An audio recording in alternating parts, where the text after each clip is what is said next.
जी उपस्थित हैं 15 अगस्त के मौके पर और बड़ी धूमधाम से तिरंगा फहराया गया और हमारे बीच हर एक धर्म के लोग मौजूद हैं। मैं कहना ये चाहता हूँ प्रधान जी की तरफ से कि एक वक्त भूखे रह लेना, लेकिन अपने बच्चों को शिक्षा जरूर देना,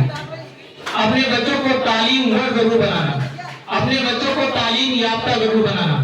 और अगर